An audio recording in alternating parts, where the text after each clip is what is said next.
fought very hard, and B30.30 to change it, and we were basically turned down by all kinds of other circumstances, to put it that way. And B30.30, when that will come out, we will have some very new and maybe innovative ideas to somewhat mitigate the issue of boom hoist failures. But the issue with boom hoist failures is of course complex, because number one, as you mentioned, you cannot really inspect a boom hoist while it's in service, because you need some propellers on your back to go to the bridle section to make an inspection there. And the construction of these cranes is also not sometimes very nice to that. For example, the bridles usually have plastic shifts. Plastic shifts delay the internal wear of a wire rope to the inside of the wire rope rather than to the outside of the wire rope. There were ideas to always to put two steel shifts in between plastic shifts to somehow bring it more to the surface. And and also with electromagnetic inspections, Jeff and I, we were just at the OIPEC meeting, and everybody who is interested in this kind of subject, please come to one of the OIPEC conferences, which stands for Organization for the Endurance of Rope. And there are, I don't know, 50 presentations on that subject already. I mean, it's just unbelievable what has been written. But the thing is, it falls on deaf ears here in North America. And also the wire rope inspections in Europe, just as you mentioned, ISO 4309, is much more sophisticated than anything you see here. ISO 4309, I would have loved to introduce it, but we are running constantly here in North America against the old guard, basically which tell us that means that we all have to relearn it. Yes, that would mean it. No, we don't want it. You know, can't we go back to the 6 and 12 kind of thing? The idiot standard, you know, which was developed 60 years ago when you only dealt with 6-strand wire rope and 19x7. The times have changed. ISO 4309 addresses it. ISO 4309 even addresses the subject of synthetic shifts, which is again quelled and will be quelled with the upcoming B30.30 standards, because the old guys don't want this change. And you know, I'm getting frustrated with this. I'm getting Obviously, really frustrated. no question about it. I voted for you. I voted for you. Maybe you can tell it, right? But there are better ways which we constantly ignore here in North America. And as so long as we ignore them, we will have unexpected boom hoist failures. And you know, my good friend Roland Ferretti starts out sometimes these kind of talks with the notion and with the little words with, every wire rope will fail. Every wire rope will fail. And if we look for the wire rope which will not fail, you may as well go to La La Land and try to find it, because it ain't there. Thank you. Well, perhaps you need to give a wire rope to use for 2 years in the boom hoist, and if you increase the D/D ratio, we'll bump it up for you. So, You know, we're trying to do that, and since we're going to this meeting coming up and air our dirty laundry here, the fact of the matter, there's still resistance there to combining what we're attempting to do with 3030, so everybody knows, is take all the wire rope and synthetic inspection criteria or safety criteria and put it in one manual. And that was our original charge. Now we're getting pushback because, as Knut says after his tirade here, at 4309, I mean, it has some very specific rules that are really very good that should be observed. But now we get pushback from the OEM, so don't tell us how to design our equipment, because we have typical statements and formulas in there from what the wire rope companies want here and in Europe. Okay, if you don't want to design your shivs to what we're advising you to do, then go down to 3-to-1 or whatever it is, and you're going to still continue to have these problems. And then we need... And the old guard is still there. Sorry. We need to start bringing up more data. What's happening, and if you don't, that number's going to keep increasing. Well, there were 6 fatalities in the last 2-3 years, if I remember, from fallen boom hoist ropes. There was 2 in Ohio that I remember. Yes. Well, that was... The one on the... Was that what yes. that one was? Yes. Wow. So it's a dead serious subject, so anybody that wants to get behind us and push this, because we're going to have a big debate, as we call it, in B30.30 in the 3rd week in May on this particular subject. And there are those of us with our feet in the ground and are not going to move. And let's see, Paul is on the committee, Canute, myself.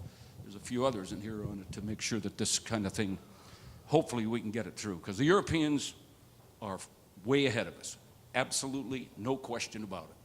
They spend the money in the technology, and they spend the money in the research, and they still have 2 universities do research, and we don't do much of any research. So that's where it is. And they are way ahead of us on synthetics. And those of you synthetic folks that were there saw all the papers that were presented. So there's my tirade. You had a question in the back. Over here. John, Yeah. we need to get a mic to you. Hold on, John. Yeah. Oh, Tony first, sorry. Hi, Jim. This conversation's been going on for years, like I just talked to you, especially in New York. And one of the things we're trying to do is train the DOB and all the other inspectors. But one suggestion was, in the oil and gas industry, they have the ton-mile program for the drilling rigs. And, I just thought I'd throw that out there, kind of out of the box. But be interesting if we could do something like that on, for the boom hoist ropes for the crane manufacturers. Because it's not, what we see a lot is, it's how much movement of the boom that they're using. And if they can record that, at least there is some type of an evaluation that they can use. So that was one of the things that we talked to the manufacturers about, if that's a possibility that they can do on their cranes, at least it would keep it in their minds. So I just thought I'd throw that out to you. Right. Yes. There are a number of issues that DOB has come up with that some are pretty good, some are not. That is the counter on cycles. Problem is some of the issues we don't have something that I'm aware of right now that can do a complete cycle, let's say from 20 degrees or down to ground up, or does it do just change? It gets fairly complicated. Obviously, if you got the numbers, that's going to give you, from an engineering perspective, it's going to give you something that you can grab a hold of and work on. But yeah, the thing like the one that was in Ohio, in Canton, and working at a very low angle, and it just suddenly failed. But that is an unusual situation, but it's something also, if any of you see that going on, needs to say something immediately, because it is very damaging. We have one back here. Okay.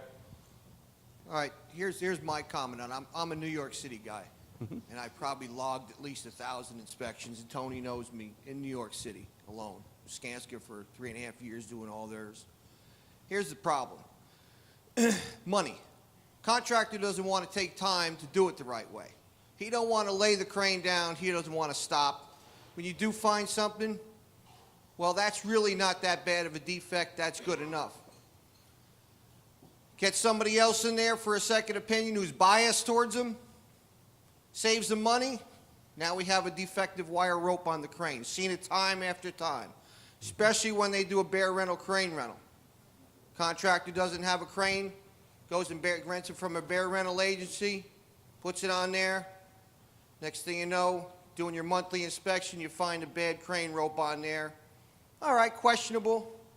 Inspector says, time to take that out of service. Bare rental guy says, well, it's on you. You rented the crane that way. Or, I ain't got time to take it out of service. Or, I don't have time to lay it down. Okay, and next thing you know, we have an accident on our hands. Okay, time and time again. Or, doesn't take the time to clean the wire rope like this gentleman is saying, and that's a big problem. Okay, big problem. Somebody, oiler down there in the city, has used the wrong type of grease on there, wrong type of lubricant. He's up there, he's want to justify his existence as being the oiler, and he's slapping that crap on there all day long. You know as well as I do that's what happens, so when it comes time to inspect it, you can't see it. That's right. And there was a point in the city of New York where they read that in B30.5, it says you're not supposed to use any wire rope lubricant that hinders the inspection of your wire rope.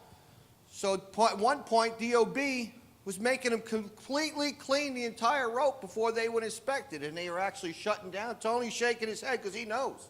He's been down there. He's been down that road. I was at the tap for 3.5 years, and I did a lot of crane inspections for the first 2 years, and that's how I met Tony until they put it out there to a third-party guy.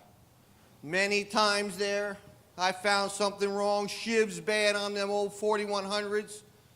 They bring their guy in there, they question me, they overrode me. And I've seen it time and time again. It all comes down to money. Or they find out the wire rope's bad, they don't want to replace it because it costs a lot of money to replace the wire rope. We'll keep using it, and when we get to a certain point, then we'll replace it when we can shut the crane down. It's an issue. It all comes to money, time and money. So that's my take on the situation.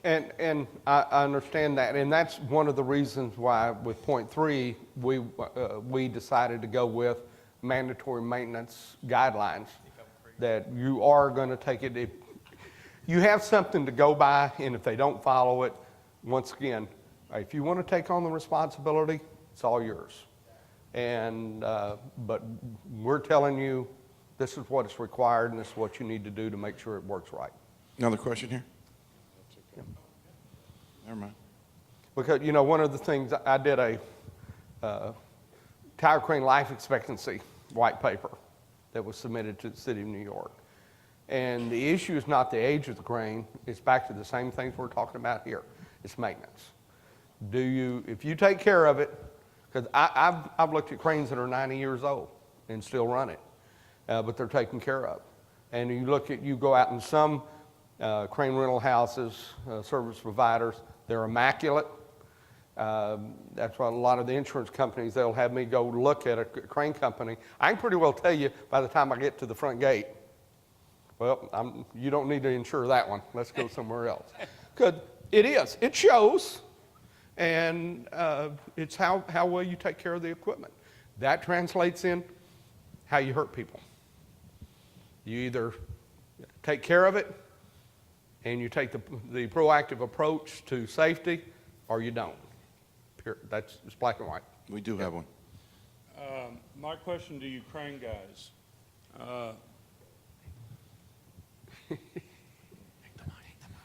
my question to you crane guys is that the 2 incidents you showed on the boom hoist showed the boom at 30 degrees. I'm assuming that's 30 degrees off a horizontal, right? Yes. Help me out here. I'm not a crane guy. You're telling me that you're using a boom hoist line to deflect lifts and basically lift loads, and that's a standard practice recommended by the crane manufacturers. As long as it's on the load chart, which it was. So you're using the boom hoist line to lift loads. Not necessarily lift loads. Now, I will tell you that is a preferred way to lift a load due to boom deflection. You lift it with the boom hoist before you lift it with the hoist line.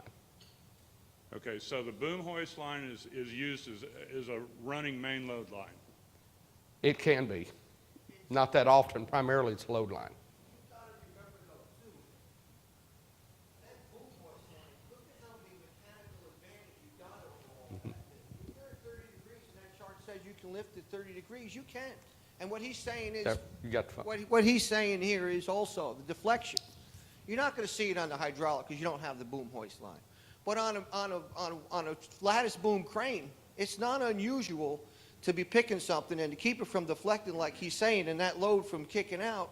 You're going to pick it a little bit. The man's watching his radius in there on the computer, and he starts to pick it a little bit. Absolutely. Now, is it common? And I've been a crane operator for 30 years, and I'm a New York City guy too.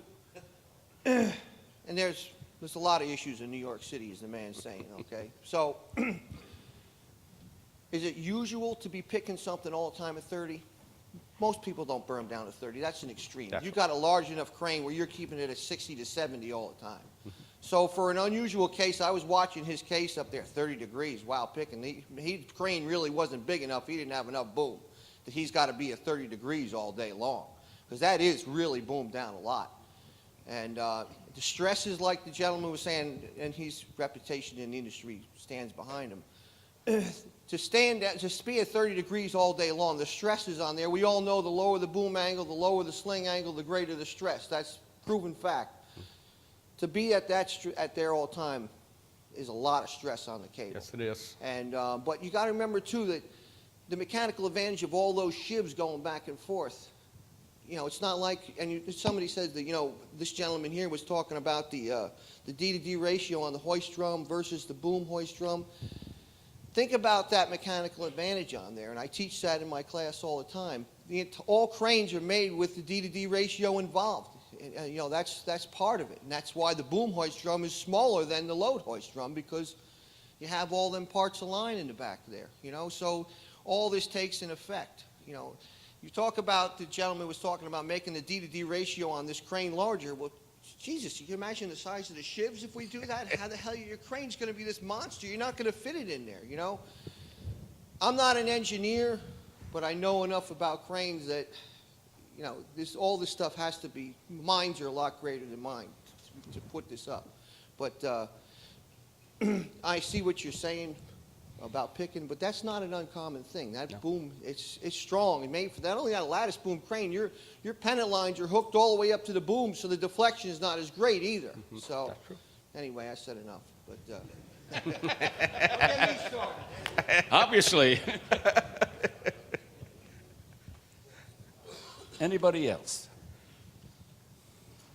Jim, thank you. Thank It you. was a wonderful presentation. you. Obviously, it stirred them up. Thank you very much.